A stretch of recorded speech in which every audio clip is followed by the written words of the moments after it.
Mohon maaf Ustaz, izin bertanya tentang perbedaan dari apa yang dibawa oleh Abdul Wahab bin Rustum dibandingkan dengan Muhammad bin Abdul Wahab. Ini kita sudah beberapa kali bicara, namun ada beberapa pihak yang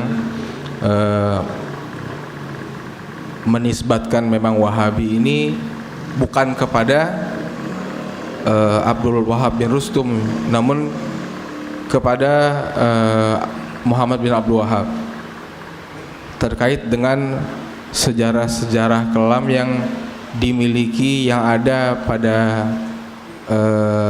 manhaj salaf ini.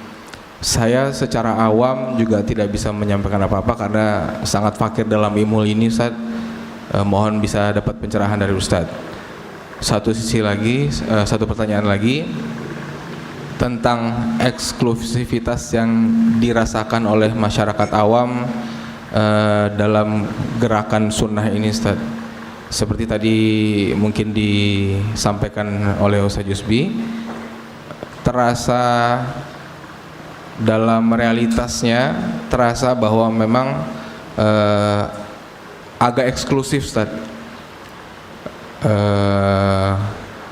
Ada beberapa teman yang bicara bahwa kenapa kita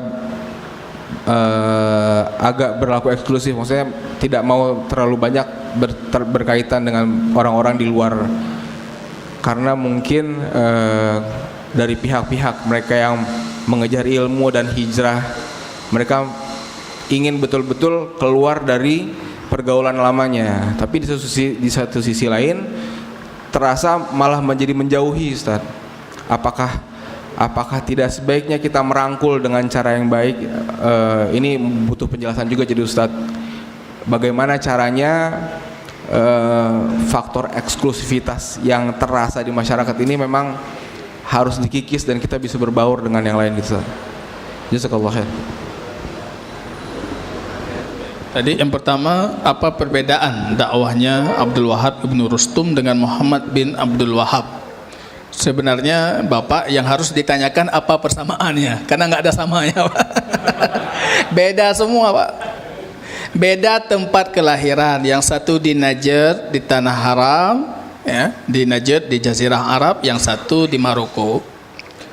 Yang kedua tahunnya juga beda. Satu abad ketiga, satu abad kedua 12. Artinya beda. Yang satu Khawarij. Jadi Wahabiyah abad ketiga itu sekte dari sekte Khawarij. Mereka punya usul akidah Khawarij, yaitu seperti tadi usul tadi, mengkafirkan pelaku dosa besar. Kemudian kadangkala sekte Ibadiyah, karena dia bukan cuma Khawarij ini, Khawarijnya ekstrim Khawarij lagi, Ibadiyah, yang hari ini sekte ini masih ada di Oman. Itu Ibadiyah, Khawarij Ibadi, bahkan bisa menolak ayat, bisa menolak hadis kalau tidak sesuai dengan usul akidah mereka. Jadi hampir tidak ada persamaan sebenarnya. Tidak ada persamaan. Kalau akidah Syekh Muhammad bin Abdul Wahab itu bisa dilihat dari karyanya, jangan dengar omongan orang.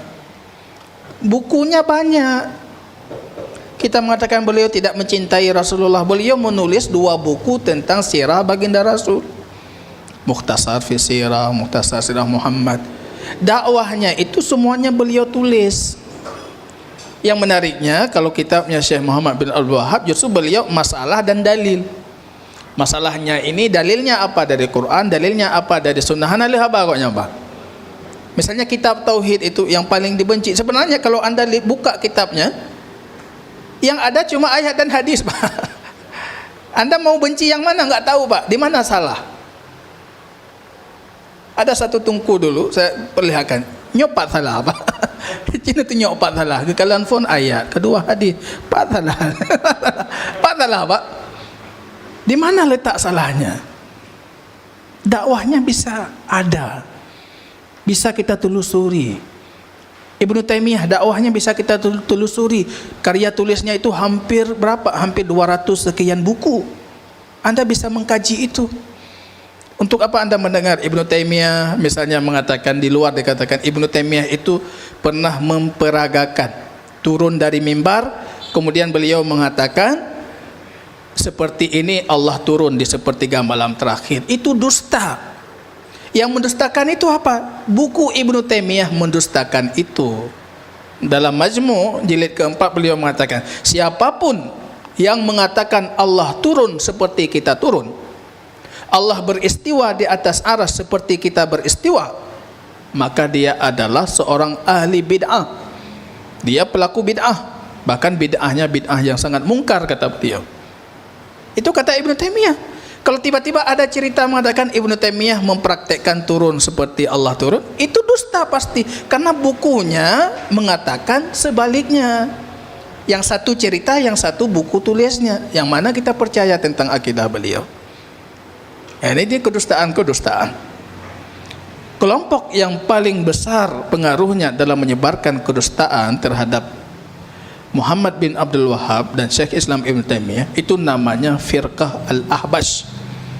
Pertama muncul di Yordania, kemudian banyak dianut oleh sufi, kaum sufi yang ada di Lebanon, dan sudah masuk Aceh. Ada di Aceh.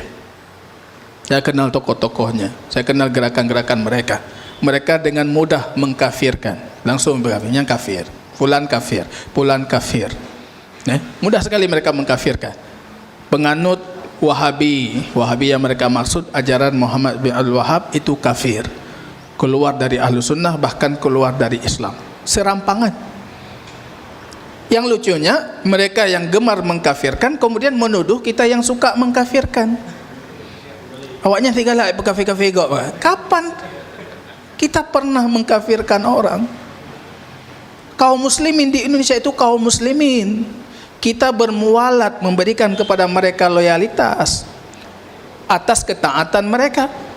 Kesalahan dan kemaksiatan mereka kita bara, kita berlepas diri dari itu. Tapi sebagai muslim kita berikan loyalitas.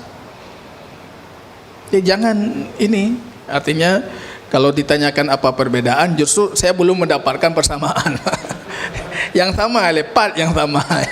Kenapa disama-samakan? Sebenarnya itu jauh sekali perbedaannya. Kalau Wahabiyah, sedikit Wahabiyah di Maroko itu mereka memang menyatakan kami ini kelompok Wahabi. Kalau ajaran yang ada di Saudi hari ini, mereka tidak mengatakan kita ini Wahabi, cuma kita dinamakan oleh orang Wahabi. Karena sering dinamakan, kadang-kala kita gunakan nama itu supaya orang tahu. Nyo kajian Wahabi. Padahal kita tidak mau dinamakan Wahabi, Bang. Cuma karena orang sudah tahu Wahabinya, Wahabi, kakak Wahabi juga. Cuma intinya kan apa ininya. Yang kedua tadi, kalau dari sisi cara kita bergaul, saya menarik para sahabat baginda Rasul itu. Ketika mereka melakukan ekspansi, menaklukkan negara-negara luar biasa, terjadilah interaksi peradaban budaya. Para sahabat itu komitmen mereka tetap satu, untuk ajaran Islam tidak berubah. Tapi selama tidak kaitan dengan ajaran, mereka melebur. Para sahabat Rasul, penduduk Mekah, penduduk Madinah, tapi mereka menaklukkan Syam, mereka berpakaian seperti masyarakat Syam, diterima di Syam. Pergi ke Mesir berpakaian seperti masyarakat Mesir, diterima Pak. Tapi masyarakat kita ini yang sunnah, karena saya pakai sarung kemana-mana saya kajian, terus dakwah di Tamah ini ikut leurung di Indrapuri Pak. Mbak dengar ustaznya, hana sunnah koknya pakai jakrung. Nyo sunnah ngejakrung ya. Ini enggak ada standar. Selama Anda jangan lakukan yang haram. Kalau kain turun di bawah mata kaki itu ada hadisnya. Kita punya 2 hadis. Hadis yang pertama, ma asfala minal ka'bain, di bawah mata kaki tempatnya di neraka. Hadis yang kedua, siapa yang menurunkan kainnya di bawah mata kaki karena sombong, Allah tidak berbicara dengannya. Ini kalau dalam kajian usul fikih itu kajian mutlak muqayyad. Kapan yang mutlak yang terikat dengan sifat itu kita bawa ke arti yang muqayyad, ya kita bawa ke arti mutlak. Kalau sebabnya sama, hukumnya beda, sebabnya isbal, hukum yang pertama Allah tidak berbicara, hukum yang kedua tempatnya di neraka, berarti hukumnya berbeda. Enggak bisa itu yang mutlak itu dibawa ke muqayyad. Kesimpulannya apa? Tidak bisa isbal itu diharamkan karena faktor sombong saja, enggak bisa. Karena kalau Anda sombong, Allah enggak berbicara. Tapi kalau Anda sombong atau tidak sombong, Allah tempatnya di neraka. Itu kesimpulannya, mutlak muqayyad. Saya ajarkan anak kelas 3 aliyah kemarin. Pelajarannya kebetulan mutlak muqayyad. Saya kasih sabut, ini udah belajar teorinya udah. Kalau sebab sama, hukum beda. Apa kesimpulannya? Mutlak tidak boleh dibawa ke muqayyad atau muqayyad dibawa ke mutlak. Oke, ini contoh kasus. Saya sebutkan hadis. Hadis tentang isbal. Satu kelas, Pak. Isbal haram, Ustaz.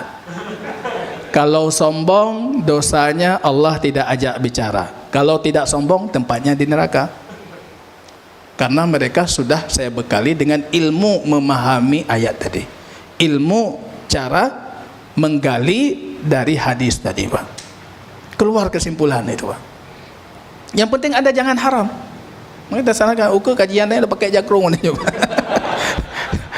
Pakai jakrung masalah, Pak. Pakai sarung. Masyarakat kita kalau pakai sarung tungku, Pak. Tungku. Kadang-kadang pulang kajian pakai sarung pergi ke pasar, nyan taboh ke dia ju. Tungku kenon tamang tungku padam tungku. Cuma baik kalau penampilan apa nih? Jamaah apa nih koknya? Melain. Yang penting Anda jangan buat yang haram. Jangan buat yang haram. Kalau Allah haramkan, Anda tinggalkan itu. Kenapa hari ini kita munculkan misalnya ada fashion sunnah? Itu bukan produk sunnah sebenarnya. Karena produk sunnah itu Anda jangan melakukan yang haram tapi bergaul dan jangan pakai saubu syuhrah.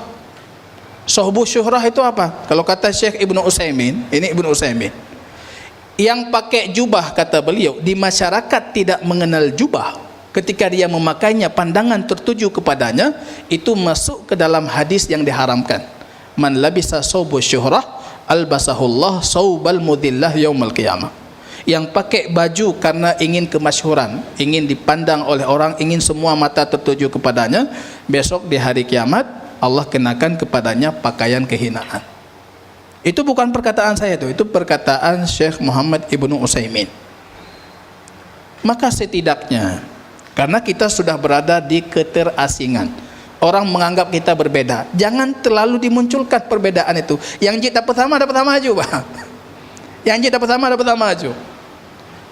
Gotong royong sosial kita harus di depan. Justru kita yang mengajak. Program-program kebajikan di kampung kita harus di depan. Kita yang mengajak untuk itu.